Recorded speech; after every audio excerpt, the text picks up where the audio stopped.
And today's episode of the Rants of Izzo show is brought to you by Spreely.com. It's all things speak freely. Speak freely. You want to say something, go to Spreely. Don't forget we have a social media platform there.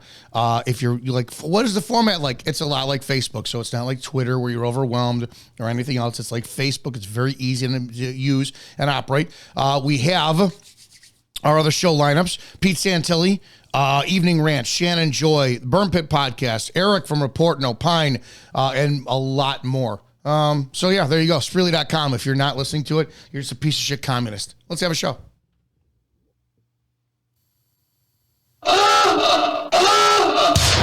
Prepare yourself. The opinions of the host and guests on this show are exclusively just that, opinions. That means that they shouldn't be the cause of your state of being offended. Why does everybody get so butthurt? Okay, let's go.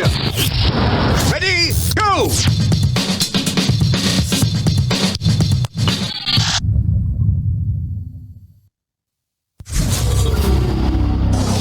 Sit down, shut up, and pay attention. Damn!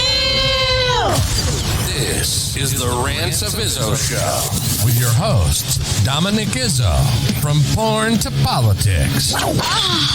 We touch every third rail we can find. You might want to put your headphones on so your mom can't hear this. It's been called the most entertaining 60 minutes on the internet, and it starts now. Let's do this. Hey, happy Tuesday, guys. This is the Rants of Izzo show here on Spreely.com. Your noon. What the hell? That wasn't me. This is the last day of Mercury retrograde, I guess, was yesterday. And it's like gonna shit the bed with everything, but whatever, since we can never. I think this show will be 20 years old, and I'll be pulling in like what's Howard Stern bucks, and I still will never get a fucking producer for this shit. So we're always gonna have stuff like that. Over in the chat, it's great to see you, Kelly Wilson, Kate, Bev, April Schoen, Sarah, Morgan, everybody in there. It's awesome. If you guys want to join the chat and you're like, man, I want to join the show, but I'm too much of a pussy to call in or text or do anything else, but I kind of want to stay behind the scenes. Or even if you're like listening or watching the vidcast or podcast later on, there's a Rants of Izzo show chat. Doesn't matter what the format where you're listening to the listening or viewing. Click on join the pod, go in the chat, and I'll take you to Telegram. You download the app. It's very easy, and you can see everybody else in there. So happy Tuesday to you guys all in there. Eric is still out. I'm not going to give him Eric's business, but Eric is... everybody has sent Eric some prayers. Eric Butler from Report and Opine. He's recovering. He's doing well, but I'll let him say what happens when he finally comes back to the show. But he's doing good. I talked to him, but he might be laid up in a hospital bed somewhere. Today I got Savagely Loud from Instagram. Is it Cliff or Clifford? Which do you prefer? Yeah, it's Cliff, man. Cliff Moore. Cliff Moore from Savagely Loud over on Instagram is joining me today. This was a no-brainer. Whenever I look to fill in for people for the the normal co-pilots I have, I look for people who actually get my attention. They have me go, wow. And it was the first video I ever saw of yours. I'm like, holy shit, this guy's got my attention. So, I mean, I asked you just a day ago, can you join? Can you sit in? You're like, yeah. So, man, thanks for pulling it. You didn't pull the time and sit in with us today. Thanks for having me, man. Oh, fuck yeah. I give an introduction, and you sent this incredible bio that you wrote. And I'm not going to lie. I think it's both part narcissism that I have and attention span of a goldfish, where a lot of people just don't read their stuff. But I was reading through your bio that you sent me, and it's extremely dynamic, all the way from seems like a very emotionally painful upbringing to a passion for cars. I'm like, okay, this guy's dynamic as hell. Give a 360-degree view of who Cliff Moore is, and then let's just have a conversation today. Dude, I mean, essentially, I came from a shitty childhood, 40 layers of hell, just getting the shit kicked out of me all the time. I kind of got out of that when I got old enough to kick my dad's ass, and then I moved into fucking hate gangs and drug addictions, and fucking cocaine was killing me. And then I had my daughter in 2005, and, I was kind of on my way, but that was the day I needed to change it. And then from that day on, I was just like, you know what? I'm going to use everything. Like, I keep hearing everybody tell me everything happens for a reason. So why not form a reason for everything I've gone through? So let's use everything I've gone through I've taken all the notes. Let's help somebody else start life a little earlier than I did, because I didn't get a start on life until I was halfway dead. You know what I mean? I wanna kind of take it to an opportunity too to ask you something, because it's close to home to me what you're describing, because you lived in the towns that I policed in, and this is the first time we've ever connected outside of just liking each other's stuff on content. Can you give a description? Because people don't believe me when I talk about the areas that I worked in and you lived in. Can you describe what that area is like and how dynamic it is for people? Fucking Round Lake, all of Round Lake, Beach, Park, Heights, all of it is fucking Baghdad, man. Like you can get there during the day and you'll be all right to go to stores, but at night it becomes a whole different place. You know, like I lived over on Woodridge by Los Camales, off of Rollins Road, about 2 streets back, and every weekend it's just count the gunfire from the neighborhood. You know, sit on the deck, have a beer, have a cup of coffee, and just hope you don't get hit by a ricochet. Yeah, it blows me away how people, they're like, oh, you were a suburban cop. And I'm like, you don't understand. Where do you think all the element goes from Milwaukee and Chicago? That being said, you know, when I policed in that town, you saw a very polarizing difference between people. It's either just like the people who warmed your heart or the shitbags. If you come from a painful background, how did you not slip into, or did you slip into the element that you shouldn't have? And then how'd you pull yourself out of it? I did slip into the element I wasn't supposed to. I let that, you know, when the two people, being your parents, that are supposed to love you the most just fucking don't, you know, it puts you in a bad spot. So as I went on through life, I just let that resentment build and build and build. And I got into, like I said, I got into hate, drugs. It all turned around really. I don't know if you've seen the movie Blow with Johnny Depp, but he talks about the 10-10 challenge in there, which is snorting 10 grams in 10 minutes. I made 9, and my right eye just went fully bloodshot, like somebody painted it, and I hit the floor. And I was just looking around. I'm like, okay, so this is where I'm dying, and I'm seeing all these shitty people surrounding me. It was it. Like, I was like, I'm you, and I can't have that. So the next day, I went cold turkey. I was at the height of my coke habit. I was selling myself 8 balls, which is 3 grams, for $40, and I was spending $1,000 a week. I was robbing my grandma. I was robbing my parents. I was anything I could do to get this money, because eventually I was that cliche. Like, I started selling blow, never having done it. And the guy I was selling it for, he's like, dude, don't ever do it. You'll be fine. Well, I fucking did it. And then I became my own customer. So in 2 years, you know, my day job paid me 38 grand a year. In 2 years, I spent 150 grand on a Coke. So it tells you what I had to do to get it done. But that was it. Again, your personality blows me away, and it's only real, authentic people who've been through shit that can ever sound or have the energy you have. And I told you before the show, I go, we have no real format. And, you know, it's like, it's a stream of consciousness. We talk about whatever's on the agenda for today. And obviously there's a big school shooter, but I wanted to work in a transition of like my experience with males specifically. I went back to coaching high school wrestling, and for the last 2 months, I have seen the softest generation I've ever experienced. I mean, yesterday, my voice is gone because Saturday I spent screaming at a tournament for these kids to turn it on and just not like walk up to the line of a wrestling meet, put on their green or red ankle bracelet for the match, hear the whistle, and then not get caught flat because they're not ready to go. And then yesterday, it was our first day back in practice. I do a debrief after the meet to talk about everybody's losses and wins.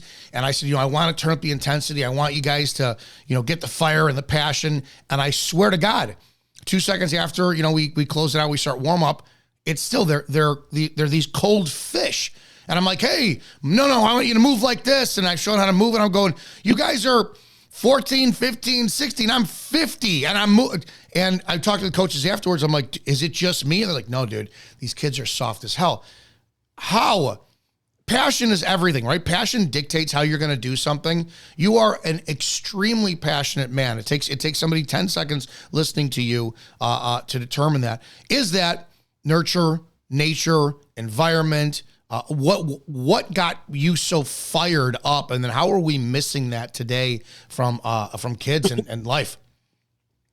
Well, I think a lot of it comes back to our kids nowadays. I'm 42 years old. I went to high school in 96 to 2000. Our sports teams, I went to Warren, you couldn't turn it off.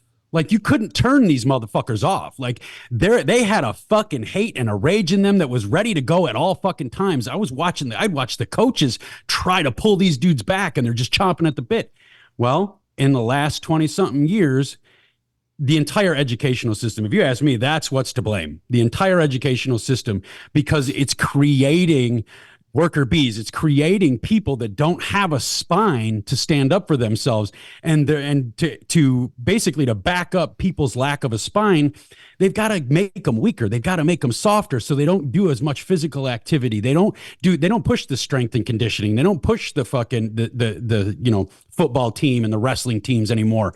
It's like, they just want everybody to be cooperative, sit at their fucking desk and do what they're told to earn somebody a lot of money. How do we get that back? Because I'm going to tell you flat out, it's lost, it's gone, and I'm looking at the head coach, because I'm just an assistant, man. I just walked on as an assistant. I went through all the paperwork, got my background check, and I said I have a passion to do this stuff. And I'm looking, and you could tell that the head coach, who's been doing this for quite a while, he's defeated. He's defeated, and he's got nobody there who can back his stuff. And there's another coach who actually came from the school as a wrestler, and he's like, this was not how it was when I went to high school here. We had tenacity, we had grit, we had all this. I think this translates instantly into these issues like these school shooters we have, because we have no channel for any type of passion to go into physically. I'm not a parent. I always say that I think that kids and dogs are the same. A tired out kid and a tired out dog is a happy dog. We don't do that with our kids lately. Now, you said you're a father, right? Yep, absolutely. Do you see this same thing? Do you have these same frustrations? Is this a challenge for you as a dad in this era? I didn't, honestly, when I had my kids, I didn't think I was going to have to wrestle with getting motherfuckers moving, and you share my blood. Let's do this, but environment, you know what I mean? Like they went to school and they got soft. They went everywhere they go. Everybody's just, you're perfect the way you are, blah, blah, blah, blah, blah. Like, that's the most wrong fucking thing you can tell somebody, is that they're perfect the way they are. If you tell somebody that they're perfect the way they are, they're suffering, okay? You have to understand, everybody out here is suffering from something. If you tell a motherfucker that they're perfect the way they are, you just took all the hope. You just removed all the fucking hope for tomorrow, because I'm perfect. This is perfect. This is perfection. I'm going to live like this for the rest of my life. Dude, I can't stand it. There's a video that goes around and everyone's like, he's so brave. There's this guy who's born an amputee, right? Well, I don't know if that makes sense. He's just born deformed. Yeah. He's got part of a leg, and he's got full torso, and his leg is maybe a foot long, and then he doesn't have another leg, and his arms are just hands that are stumps that come out of his shoulders, and he's got a black belt in some kind of martial art, and he's doing a kata, hey! And he's literally like taking his ass and just jumping up and doing stumps, and everyone's in the comment section, you are so brave, this is so inspirational. And I'm like, no, A, he literally should have been told by his parents, you cannot do this. Because B, you are making a mockery and watering down and shitting on those who are trying to perfect it. I had this conversation again with the Burn Pit podcast guys, and I have had this in police podcasts too, where I have a very negative attitude with cops, where my view is, dude, you say you hold yourself to a higher standard, you're full of shit, you don't do it, you're all shit, every one of you is shit until you prove otherwise. I came from a very successful upbringing of negative reinforcement. I'm very open about it. Did not have a great relationship with my mother. My mother was the queen of negativity. No affection, no praise, no nothing. I think we're the only Italian household in the world that never showed affection. My dad was so supportive, but he worked 24/7. So it was almost as if she was a single mom. But negative reinforcement was coaches. My first wrestling coach grabs me by my thick black hair, pulls my head up and says, pick your head up, you commie pinko fag. And I fucking loved it. I loved it.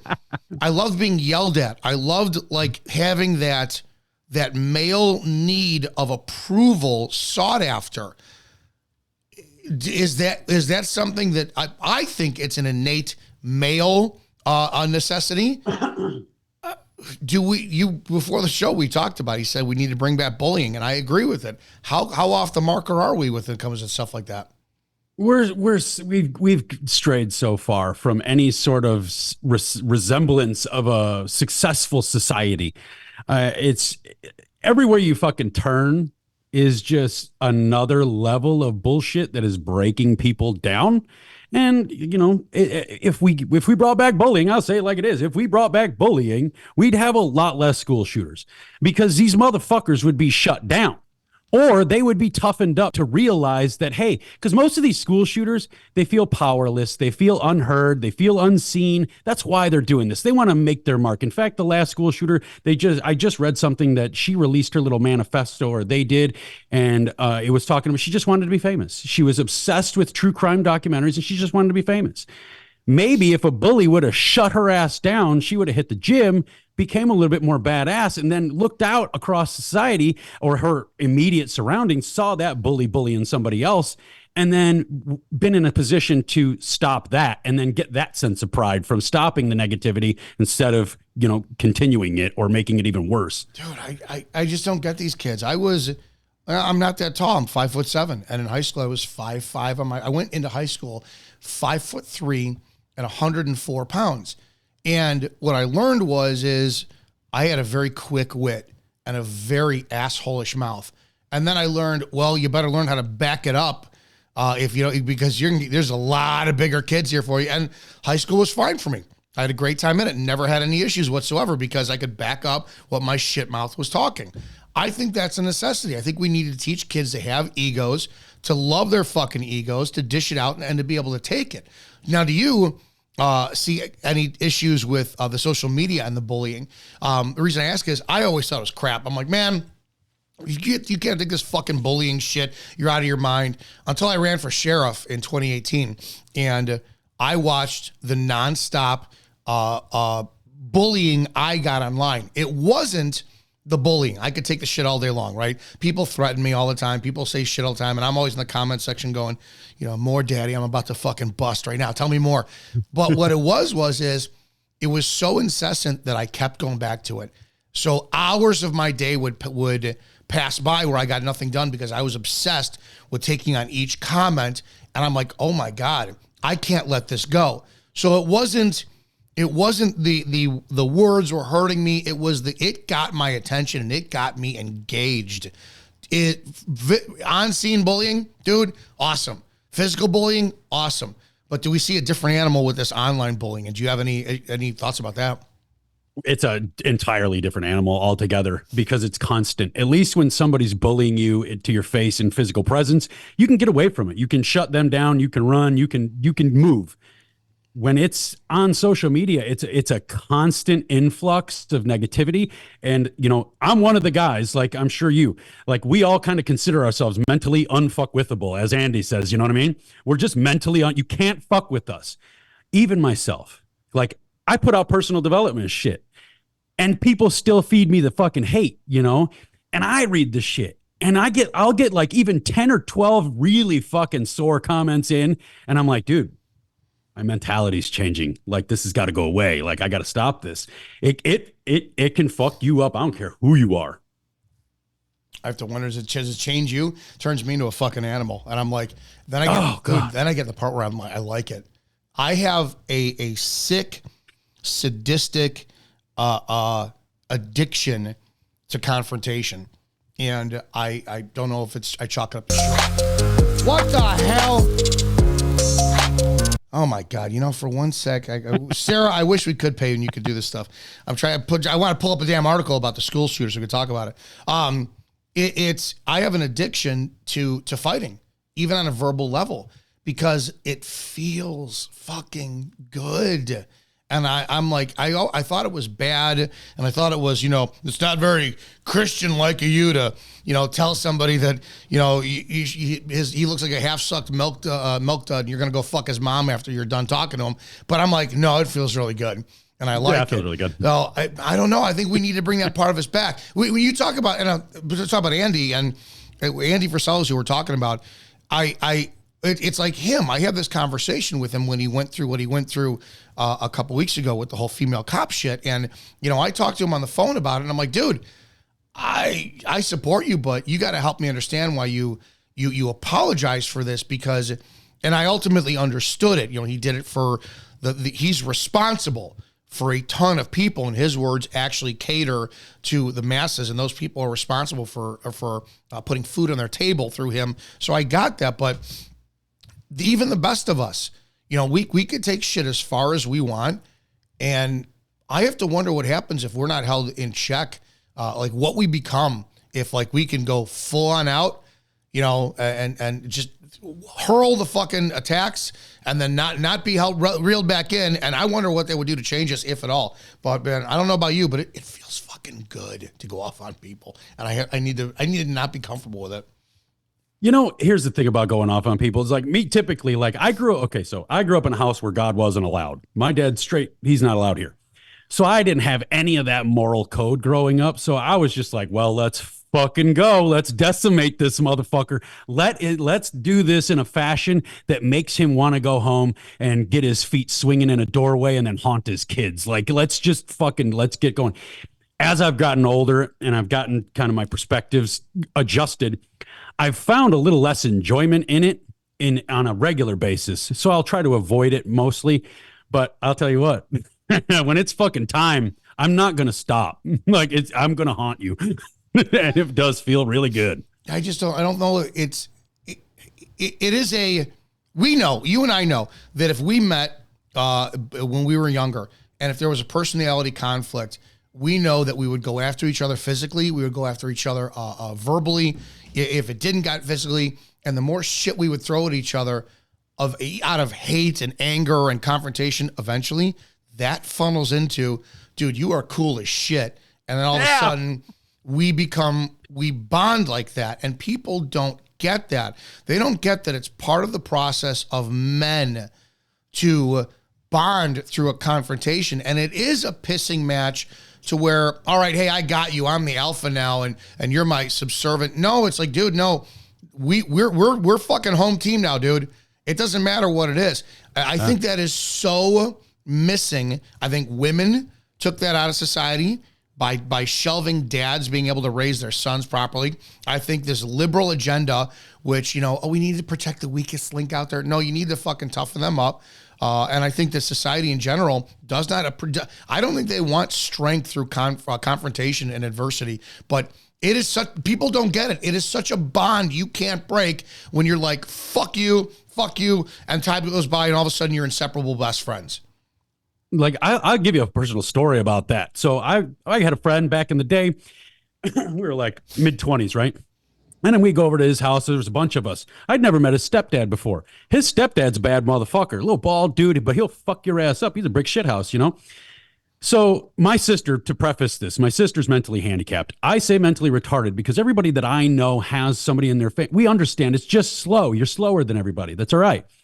But I had made a comment, and I said the word retard. And he came around the back of the garage and he's like, motherfucker, I ought to hit you with a ball bat. She's just my little auntie. And I know. He just got that. Sorry, go ahead. I was like, yeah. I was like, what's wrong? He's like, I don't like you fucking using that word around me. I was like, so you went right for the ball bat? And he's like, yeah. I was like, I fucking like your style. And we hit it off. Like, we sat down right then. We hashed that shit out. He understood that I wasn't trying to throw shade because he's got a daughter or something that is in that situation. It was just, and immediately then, 5 minutes later, it was awesome. And it would have never happened if there was a bunch of fucking women around, because they would have been like, oh, you can't. It's not sexism. It's, dude, shut up. You don't get it. Let us be men. You just do not get it. Every strong relationship I have with a man, which is not many, I don't have many strong friendships anymore, especially with men. They came out of confrontation. Like, one of the guys I was closest to as a cop, he was going to be my FTO, my field training officer in my second phase. Long and the short of the story is, I'm 26 years old. This is 2001. And the girl I'm dating at the time goes to a bar with a couple of our friends, and they hear a couple guys talking at this bar about being a cop, and she goes, hey, my boyfriend just graduated from the academy, and it turns out this guy was going to be my FTO. And all of a sudden, he's at the table drunk, and he goes, yeah, well, if he doesn't fucking do what I say, I'm not going to pass him, and this and that shit, and blah, blah, blah. So I get all paranoid, and I go to my current FTO, and I go, dude, listen, my girlfriend was at a bar last night, and the guy I'm going to after you says if I don't do X, Y, and Z, I'm getting bounced out of this. I'm like, I'm not, dude, this is my fucking career. I'm not losing the shit. He got in some serious shit for it. It was about 6 months of him fucking hating me, and I was kind of walking on eggshells in the beginning because he'd been there for about 4 years, and I just got on there. And after a while, I'm like, listen, motherfucker, we need to cash this out. This is what I was talking about. And we got in each other's faces. Neither one of us backed down. And then I'm telling you, a day later, we're on each other's calls. Then from that call, we go to another call, we're backing it up, and then we're riding around like cowboys. And for years, it was like we were a power couple on the fucking job that did everything together. We knew each other's back like crazy. We never even had to, you knew the look that he was given. Hey, all right, pat him down. That was built out of confrontation. And women have no idea how much of this they rob from their sons by trying to shield them from it, or by preventing the dads from letting their kids go through it, and not teaching them physical confrontation. Don't throw the first punch, but you better fucking throw the last one. I mean, all that shit. And I empathize with fathers today big time. Yeah, I when it comes to all that shit, I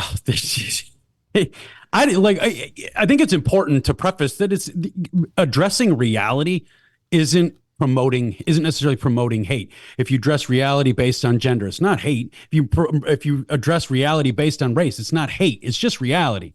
The reality is that women have their place and men have their place, and a lot of the places that we find our respective genders in, the other doesn't understand it.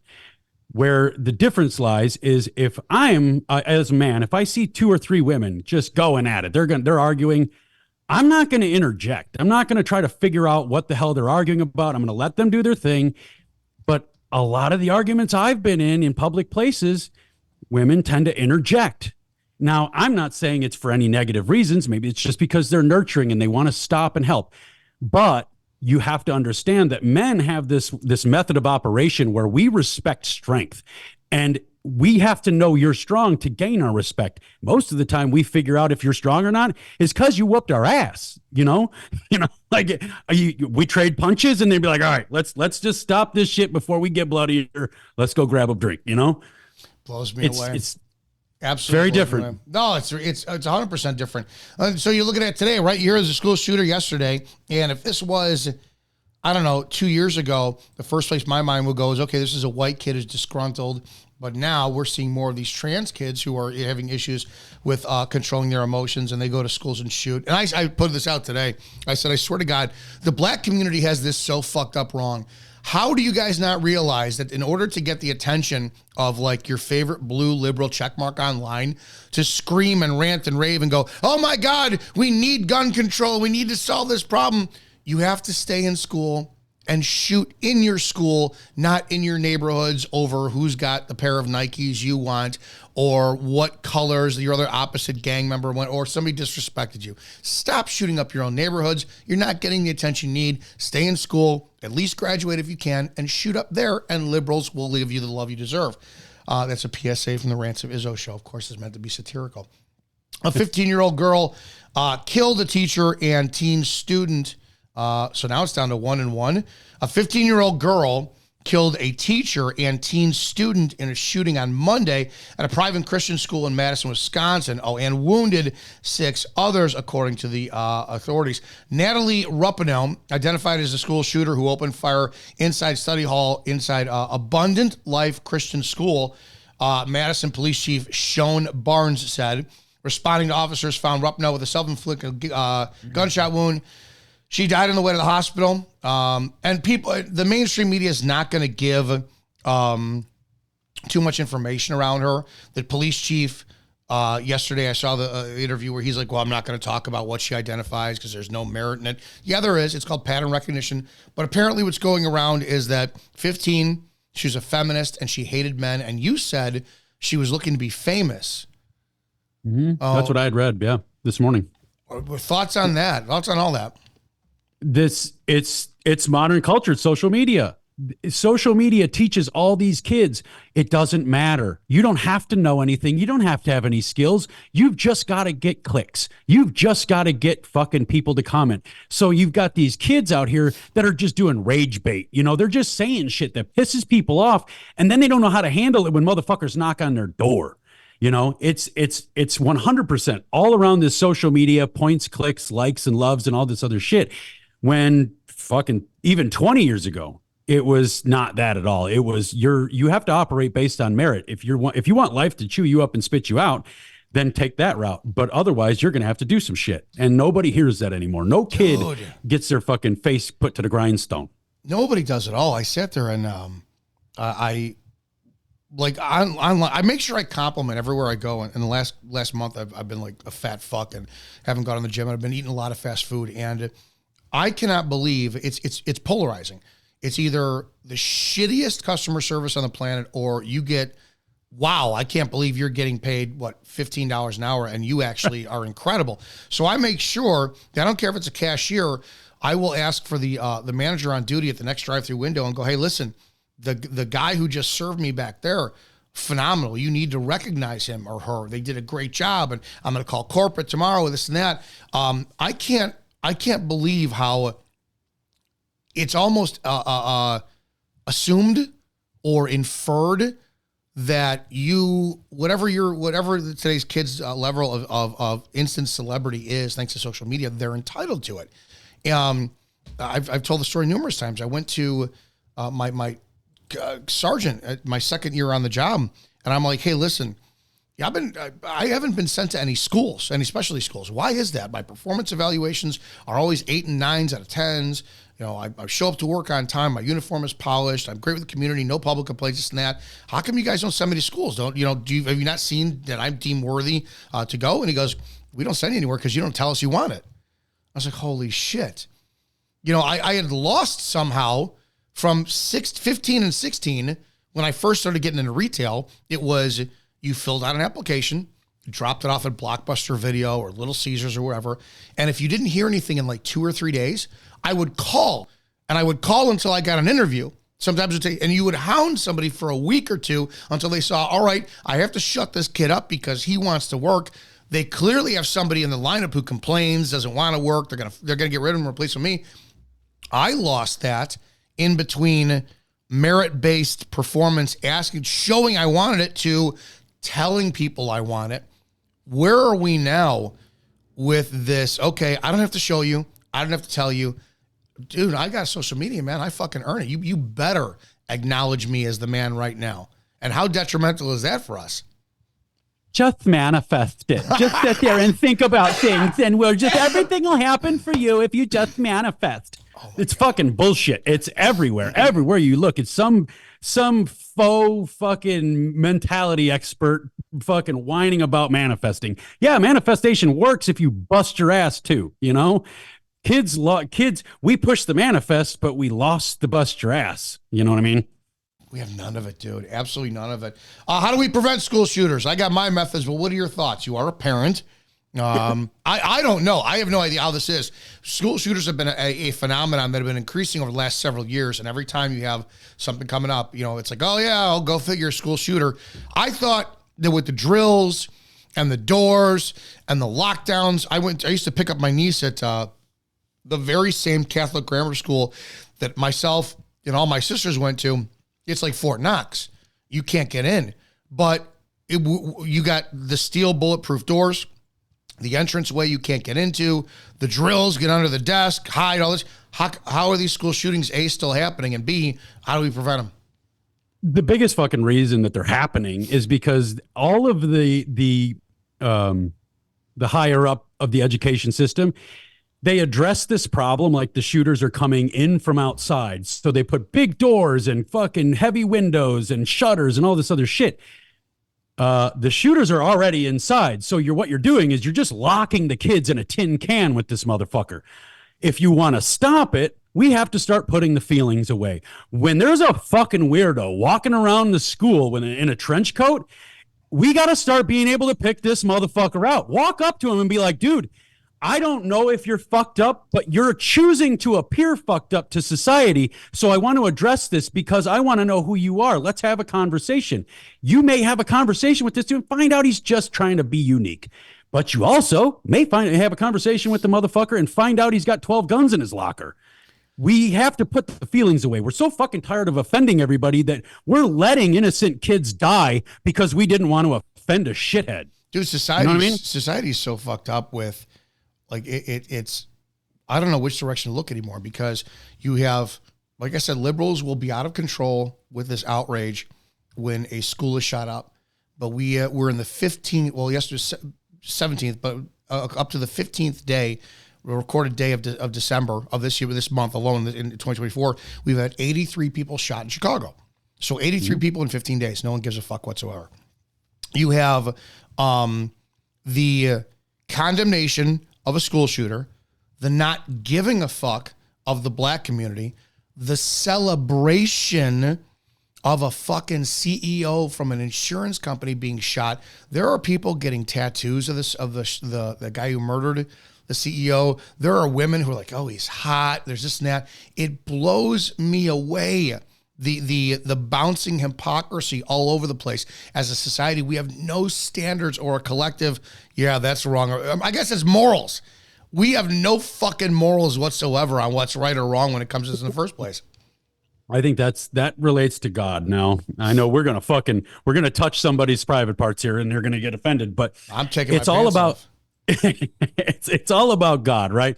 So like I said, God wasn't allowed in my house growing up. So I saw everybody around me, they had God in their house. Well, they seemed to have this moral compass that I didn't have. They seemed to have this logistic scale of how they're going to get through life that I just didn't have. Later on in life is where I started looking for God, seek, knock, ask, do all that shit. And now he's like 100% part of me. And I feel that moral compass. I feel that code, and I don't think it's a coincidence that when we started getting rid of God out of school, all the fucking kids started fucking hating each other. They started not being able to interact with each other in a rational manner. They started becoming introverts.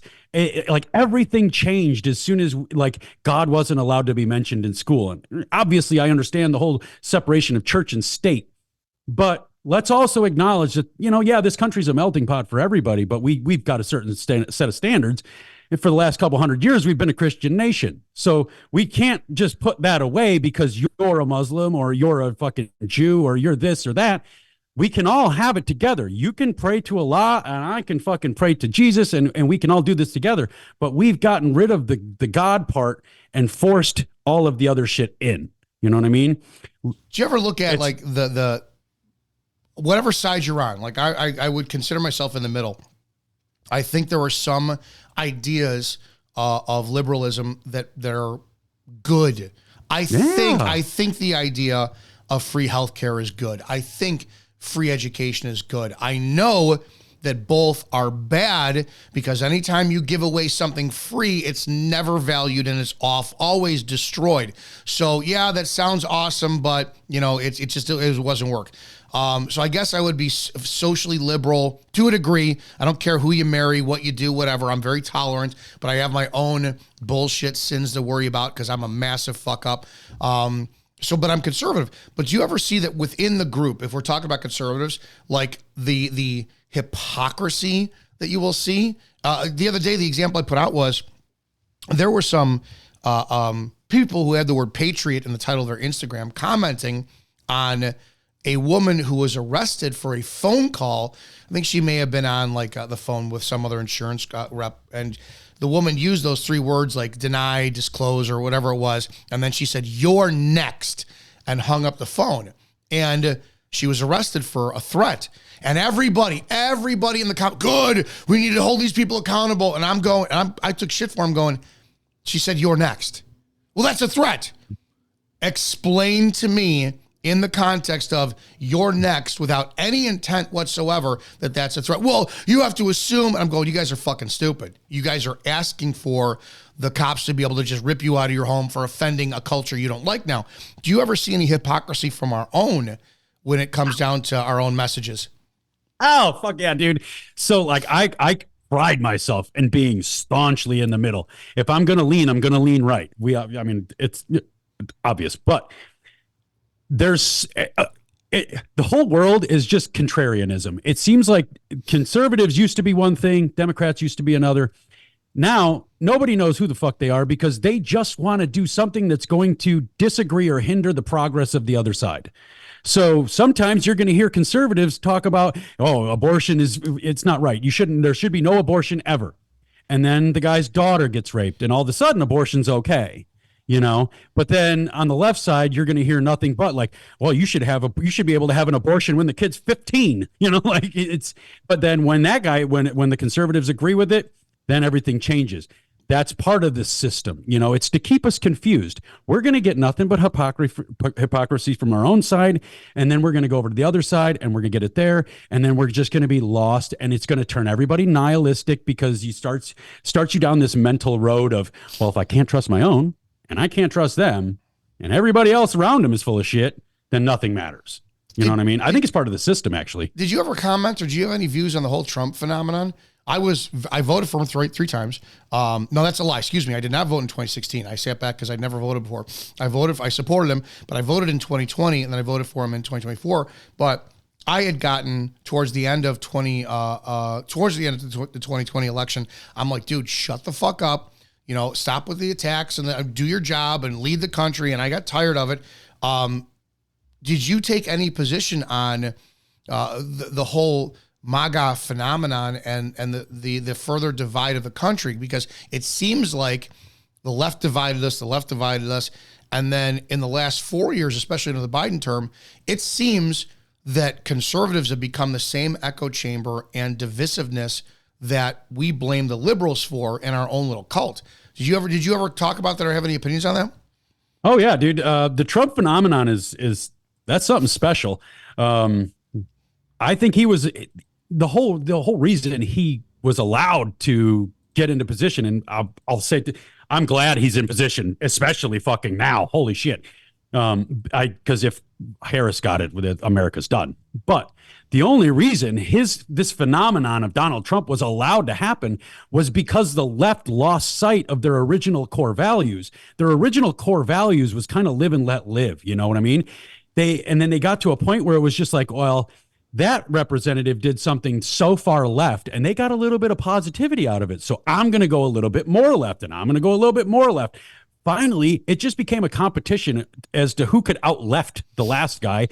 And all of America, all of the world got fucking tired of it. I mean, dude, every country across the nation, except the ones that are fucking scared of us, we're saying Donald Trump needs to be president because your country is falling or has fallen already.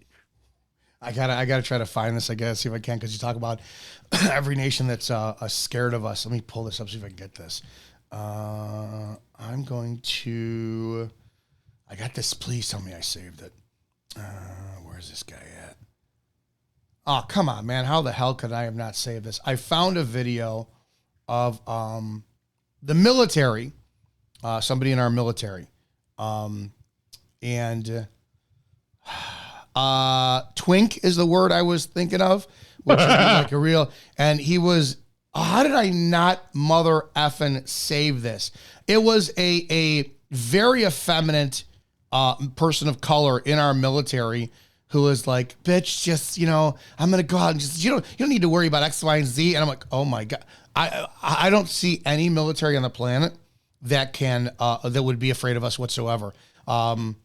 Yeah, you said that. Fuck, I can't find that. I thought I saved it. It would have been a great thing to say. No, nobody's afraid of us at all. Not at all. Yeah, who was that? Rachel Levine, like that. God. That's the leader of shit. But then you take a look at the lowest rent IDF soldier, and he's got a fucking attack dog strapped on his back. Like, of course they're laughing at us. It's culture. You look at the Chinese and from the students. I watched some video which was actually awe-inspiring, where this teacher was in a packed classroom of probably first graders. I mean, there had to be 40 kids in that classroom. And it's how it was when we went to school. And these kids were at their desk dancing. They're sitting, but they're rocking side to side. And they were, but it wasn't like, it was almost like mosh pit energy.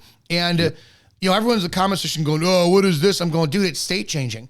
They're teaching their kids to change their state from preventing from being drowsy and losing attention in a classroom setting. And they're making it fun to engage and learn.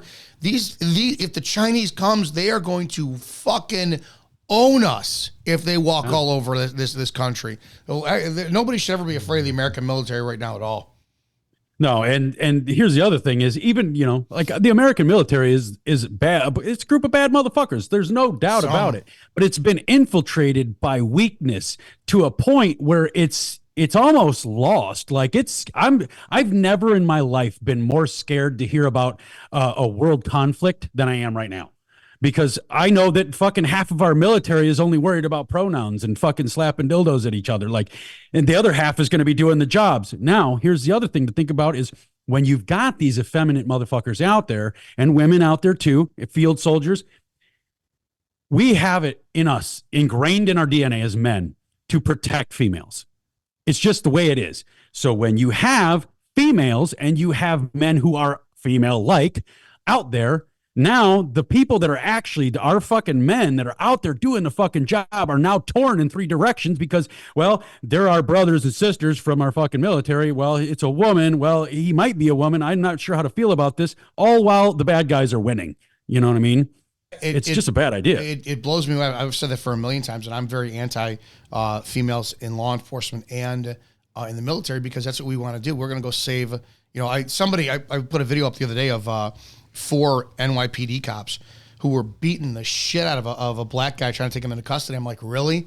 Some fat Hispanic guy threw like 4 elbows, really damaging elbows at this guy, and it did nothing. It did nothing. I'm like, okay, so if you get to this point, you can't even knock somebody out like that, you have a problem. And people are like, dude, show the entire video first. And I'm like, A, I'm not going to do that because that's not how use of force works. But B, what was it? And people are like, dude, the guy, the suspect, took a phone and he punched the female cop in the face with it. And I went, well, there you go. Right there. You don't think that her, quote, brothers in blue are going to be like, oh, you just hit our sister, so now they're going to fucking tag him 10 times out of retribution? Yeah, I don't think women have any place whatsoever. I do not agree. If you're, I don't care if you put a cock in your mouth on Friday nights and you enjoy it. Dude, shut the fuck up when it comes down to a job that needs to be done and go out there and stack ass. You do that, we're not going to have a problem. I do not think that a lot of effeminate men and effeminate women could do it. But if you've got testosterone, man, you can go out there and fucking do the job and you want to take it in the tailpipe, awesome. Awesome.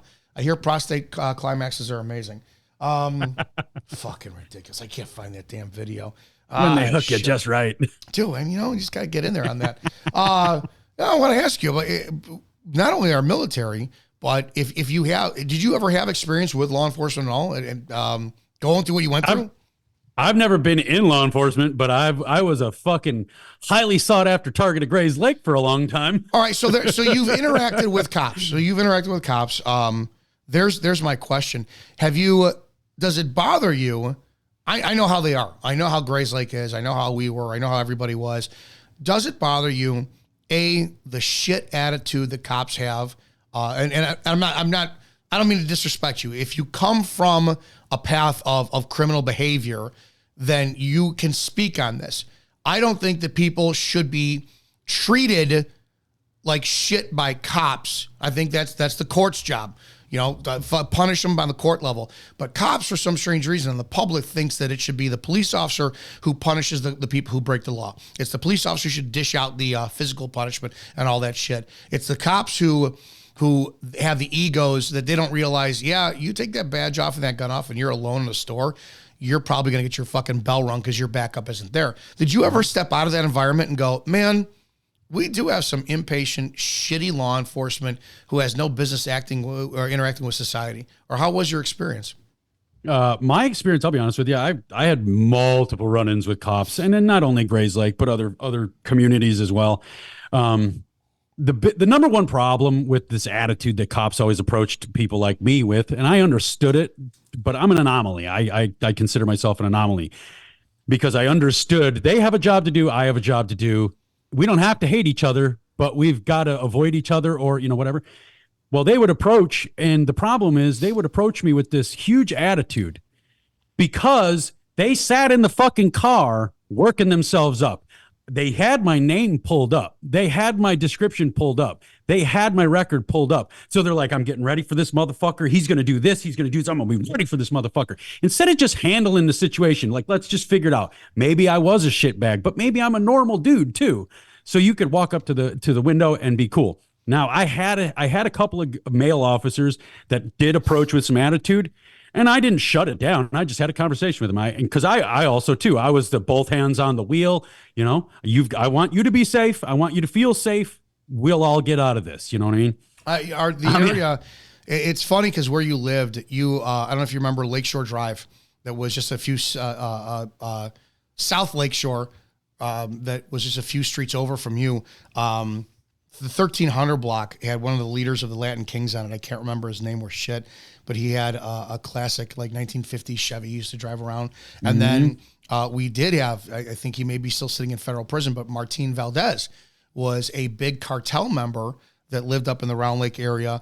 And it blew me away how when we interacted with the gang members, and I think I noticed this early on, from a lot of the immature cops that we dealt with. And if you dealt with the black gang members, you kind of cop their attitude right back. You dealt with the Hispanic gang members, my God, dude, I swear to God, the easiest way to deal with any Hispanic whatsoever is to show them respect, and you can get whatever you want. You can talk them into handcuffs. The second you challenge them, their machismo kicks in, and the fucking fight is on. The whites, the only time we ever really dealt with the whites is we had a lot of outlaw biker gangs up there. Those guys were the most respectful fucking guys you'd ever interact with. They were badass. They were hardcore, but it always blew me away. The cops who would try to pull over 2 or 3 bikes and then walk up to them and try to give an attitude. And then we're looking at them going, do you want to shut the fuck up? Huh? They didn't use a signal changing lanes. You're going to pull them over because you think that as you have a badge and you're going to show who the real gang members are in town. So we always had a workable relationship with the gang members, but I noticed over time went on, it was always the weak, shitty hires as time went on. The candidates who could not fight their way out of wet paper bag, they had the biggest balls and the biggest mouths and the biggest disrespect for people on the planet. But I always wondered from people who actually interacted with us on the other side of the table, do they ever look and go, dude, yeah, I did X, Y, and Z, but you didn't have to fucking be a cocksucker to me. I would have X, Y, and Z. So I've always wondered that. I had a couple of run-ins. Dude, if I'm going to be honest with you, it's going to get into the Andy thing again. Yeah. But the only fucking problems I ever had with officers, like real fucking problems, real attitude problems, were females. They came up and they just wanted to establish that I am the fucking alpha here and you're nothing but I actually had You got pulled over by Polis, didn't you? Yeah, she fucking, dude, there was I'm not going to name her, but she fucking pulled me over and she's like, I will break you down. What town was that? That was Arlington Heights. Oh, okay. Because when you lived in the beach, we had a female who she's a horrible human being. And she left another town, Lincolnshire, I believe. And she left there, and one of the coworkers who she worked with punched her and knocked her out because she walked up to his squad car as he was getting into it, took his duty bag out of the passenger side seat and said, I've got seniority over you, I'm taking this car. He got tired of her shit because that's how she was, and he laid her out. She came to our department. She was there a year before I was. And what you just said was exactly how she dealt with people. She would tell people, go ahead, piss me off. I'll have 5 other squad cars here in a minute. So I don't mean to cut you off, but yeah, the Andy Frisella shit, he said nothing wrong. Female cops are a detriment. They are a hindrance, and they're a stain on law enforcement. They do not belong on the street at all, in my opinion. Yeah, and like I fully agree with that, all of that. Everything he said, I fully agree.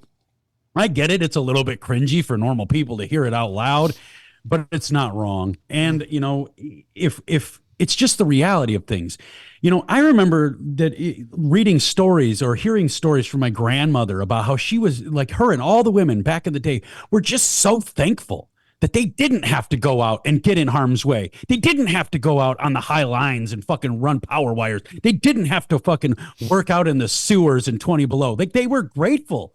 And now it's like everybody's just chomping at the bit to prove they can die too. Well, you guys are doing it with amazing effectiveness. Like, maybe this isn't the job for you. Dude, you're not lying. I saw a water main break on Haynesville Road at 2:00 in the morning in February. Well, probably 2003, I think. Oh my God. I'm like, I would never do this. Those guys were in the trench up to their shoulders, freezing water coming at them, trying to shut down. And I'm like, dude, no woman would ever do this. No woman would ever. So it's ironic that you said that, but that's a rad society. All right, let's talk about some solutions. I love having you on. We're going to have you back on again too. Give us the Cliff Moore, how you'd fucking change society and save the world in a nutshell. What do you think? If you have the emperor's staff of power, the fuck would you do to change things? I would get people to have a fucking conversation. I think it could, I think really a lot of the problems we have right now can be solved with conversation. Don't get me wrong. I'm a violent motherfucker when I need to be, but we can talk about this shit. And if we could just get people to understand reality, like, let's take all the different communities, the black community. You make up, 14.7% of the population, but you're responsible for 73% of the violent crime. Yeah. We need to have a conversation about these cultural issues. We can do that with whites too. We were the lawmakers forever that was fucking up the entire country. Let's have a conversation about this. It doesn't have to be a race thing, but it is a culture thing. So if we can just embrace reality on all levels, in all facets and aspects, we could open up our minds enough at least to see a little bit further than our nose. Savagely Loud over on Instagram. You guys gotta make sure you follow Cliff. Do you have any predictions or viewpoints on if we're gonna make it to what's gonna happen this January 6th and then the swearing in? I think he's getting sworn in the 20th. Is 21st one? 20th. Yeah. I think it's 20th. Yeah. But yeah, I think it's going to be a rough go of things right up front.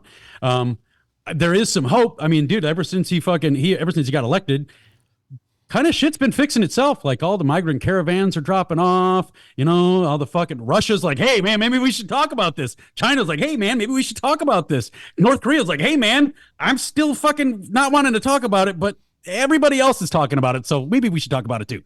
Like, things are starting to fix themselves. My worry doesn't come from external nations. My worry comes from inside, because the American people have become so divided and just made to be so ignorant and so blinded by headlines that we can't ever get to that conversation.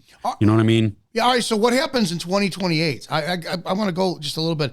What happens in 2028 after he's gone? And now we are used to the politician who, dude, it's like, yeah, mean tweets and all this, and, Rosie O'Donnell, fat pig. Do we ever get back on track to having any kind of statesman again? I couldn't stand him after I realized who he was, but I did support Obama in '08. I was like, this guy is incredible. He's exactly how you need to be spoken to, but we know that your words and actions are completely different. I did listen to the debate of J.D. Vance and Tim Walz, and I was like, whoa, I didn't know who J.D. Vance was, but this guy's got my attention. If he performs half as well as he speaks, I will gladly vote for him in 2028 if he runs. But do we ever get back on, or will we see this base of MAGA bloodthirsty Republicans who are like, no, we need to continue the Trump legacy of mean tweets, being angry, being aggressive? Is there any balance or peace in the future again? I do think there's balance. I think it's gonna level out, because right now I think we're just in this wave of everybody got, that side got what they wanted for so long. Now this side wants what they want. Once all the sides feel like they've been appeased, they've got their little pacifiers stuck in their fucking mouths, I think we'll actually come back down to a level of normalcy where we can both sides just drop all the extremist shit. It doesn't have to, we're not looking for points and clicks and rage baits and headlines. We're going to have a talk. We're going to have a conversation. And if nothing else, we're all going to get to a point. And I think JD Vance is going to be a huge leader in this part. We're going to get to a point where we all can just say, you know what? I want you to eat tomorrow. And if I want you to eat tomorrow, that means I don't hate you that fucking bad today. So maybe we can get on with this shit. Maybe we can have a Man. conversation. I'm hoping to God so, because you have these people who just conservatives don't do anything. They don't. And liberals, they get together and they act and they get shit done. I talk about when the lockdown came in 2021, I was asked to go down to the Daily Center. And, it was 6 of us who were speaking, and it was supposed to be reopen, Chicago and the state. And I'm like, whoa. Oh, okay. I'll go speak down there. That's not a problem. Found out that it started at noon. It was noon to 6 is when the time was supposed to go. There was 6 of us speaking. So I'm like, all right, I know how it is. I know how parking is going to be in Chicago. I was speaker number 3. So it was, I said, if I will get there at 2:00, because I know things not going to start off at 1, and then they're going to have the first speaker on. But I got there at 2:15 and parked my car, walked up to the event. It was done. Because like 200 or 300 conservatives showed up. But liberals will show up to anything. All we do is we share memes. Like I'll DM you. Hey, Cliff, did you see this, man? Yeah, this motherfucker, he's got this trans kid going to get his nuts amputated. And we go on shows like mine and we bitch and we moan. And I've said it a million times. I'm not ready. I'm not ready to pick up a firearm and attack in a civil war just because I fucking disagree with somebody on their policy and shit. But we conservatives don't do anything. I'm worried that we'll do the same thing at 2020, and that'll be our model, which is we focus on one person to fix all our problems while we stay online and become subjugated because we don't do anything in action. The liberals, this is where the conservatives are going to suffer the most. We already know this. The liberals have the ability to come together like no other fucking group on earth except black people. Yeah. If you fuck with one black person, they're all going to come find you. They have this innate ability to just rally. Conservatives don't rally. We decide we're going to sit in the back and talk. We're just going to sit and talk to each other on fucking Messenger, and then never really put it out there because, well, I got to go to work, and my boss, I'm not sure how my boss feels about this shit, so I'm just not going to put it up there. We're dealing with two extremes. On the conservative end, we do not a fucking thing. On the liberal end, they do way too fucking much. If we, again, just come kind of back down to the middle where most normal people are, the conservatives are going to have to start doing some shit, and the liberals are going to have to tone it back a little bit. Okay, yeah, excellent. Savagely Loud on Instagram. Go check them out. Savagely Loud. Cliff Moore, dude. You're going to come back on. End of story. Guys, it's Tuesday. Got the Burn Pit Podcast boys on Wednesday. I do not know what's planned for Thursday or Friday just yet, but we'll get there. Short week next week because it's obviously Christmas week, and we'll do Monday. You guys have a great damn day. Go check out Spreely.com. Check out all the shows, the Burn Pit Podcast, Report and Opine, Shannon Joy. Pete Santilli is back. I actually have to talk to Pete since he's back. He's been back for quite a while. I haven't even talked to him. Evening Rants with Alan and Mark. You listen to them and just all the lineups, the social media platform where you can say whatever you want with Spreely. You want swag and like non-hormone estrogen fucking meat food that will make you go shoot up schools, then go to Spreely.com and check that out. But other than that, you guys support the show, share the podcast, share the vidcast. You can always interact, call, text, leave a voice note, voice message, or a voicemail, 708-982-0974, or shoot us an email. If you want to be confidential, just say, hey, don't read my name, or don't, or just, I obviously won't play your message or I won't put your number on air unless you're a cocksucker and you say something shitty. Then yes, I will publish your number, and hopefully you'll get some dick pics. I will send you one. I'll send you a big picture of my butthole and say Seasons Eatings. So there you go. Guys, have an awesome day. Cliff, thanks for joining. Go help somebody today. If you can't help them, don't hurt them. See you guys tomorrow.